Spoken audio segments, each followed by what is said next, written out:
It was a great peace march. Thanks to show our solidarity. We are here to show our concern against these Bombay attacks. We are condemning these brutalities in Bombay and Mumbai. Not only for Indians, all nationals got killed brutally. I request Mananiya Shri Vedanandaji, who is the Vice Provost for Denver University, to address the crowd and also to invite other dignitaries too. Dhanyavad. Namaste. Thank you very much for being here. Today, it's a very special, although a tragic occasion. We are here to pay homage to those innocent people who lost their lives in Mumbai. And today, I don't know how many of you remember, but this is the day when there was another war, and that was in Pearl Harbor. Do you remember Pearl Harbor? Yes. That was the day that Pearl Harbor was attacked. And I thought about it, that was the day that the United States began its own efforts to eradicate that evil of Second World War. And we've been talking about war against terror. Even if it's a metaphor, it has to be done decisively. It has to be done cooperatively. It has to be done in concert. And if we have got to succeed in eradicating terrorism, then today the United States and India, they have got to work together. So what is our demand today now that we have come and we have paid our homage and we have sought the blessings upon all those people who are wounded and all those who are hurt? But at the same time, what are we asking? Today, I want to ask on your behalf that the United States and President Obama's administration make sure that all those terrorist camps in Pakistan are closed.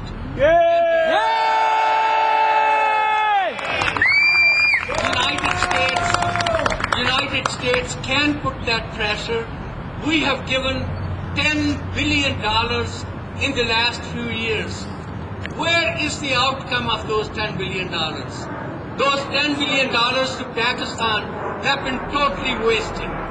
Second, I think at this stage we do want President Obama's administration, as it comes in, that it makes sure that in that part of South Asia, where at the present time there is instability, both in Afghanistan and in Pakistan, that the United States can have an Asian policy in which the United States and India can play a very active and important role as partners.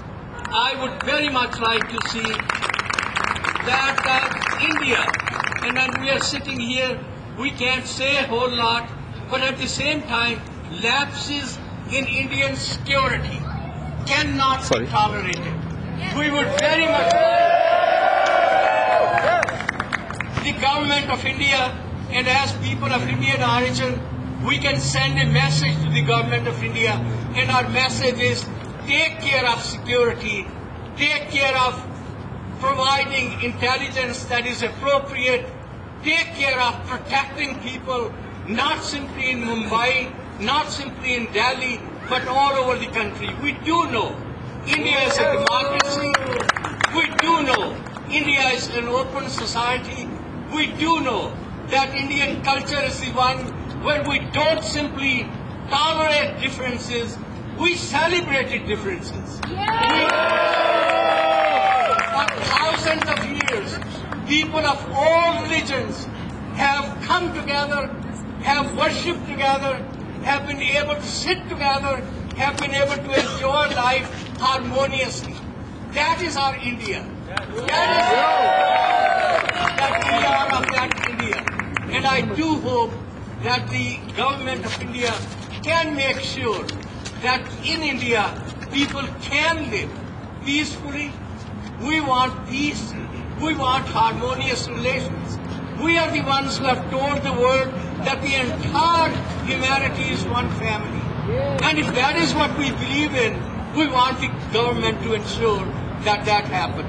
I am deeply, deeply grateful to each one of you to have given your Sunday afternoon.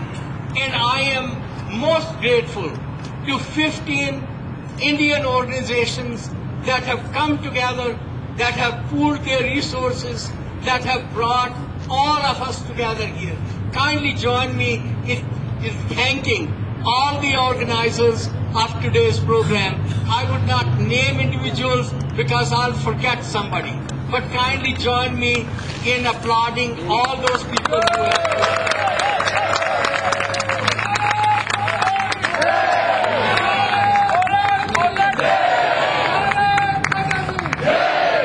The last thing that I would say is that terrorism is a scourge, a global scourge, and only concerted international action can at the present time defeat terrorism. It has to be defeated. It's not that we want a clash of civilizations. We want a dialogue of civilizations. And that is what we want to make happen in this country. And my friends, you and I, who have adopted this country, have to play an important role in this country. I'm deeply grateful to you that as a part of this great civil society that America is, and America has brought, you are here today. My deepest gratitude to each one of you. We have with us very distinguished people. You probably know that in India what had happened was not simply people of Indian origin or Indians, Hindus, Sikhs, Muslims, Christians. Not only did they die, but people of 10 nationalities. And especially, you probably know that two lovely Jewish people who had been there in India, helping also people in India, but also a cultural center of Jewish entity, and they were the ones who were especially targeted. We have Allied Jewish Federation colleague with us, but before that, may I introduce to you a dear friend, personal friend, a dear friend of our own community, and a person who has been a leader in this Denver and Rocky Mountain region. And this is Don Mayers. He's at the present time a cabinet member in Governor Ritter's cabinet, Department of Labor and Employment, and he is going to speak on his behalf, and he's going to speak on behalf of Governor Ritter. I would very much like for you to kindly welcome him here.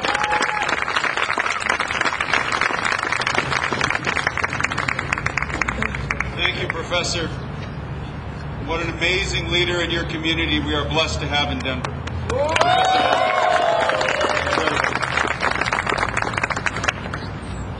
On behalf of Governor Ritter and the people of the state, let me begin by expressing condolences and sympathies, not just to a country of India and the people who lost family members, but to the entire world.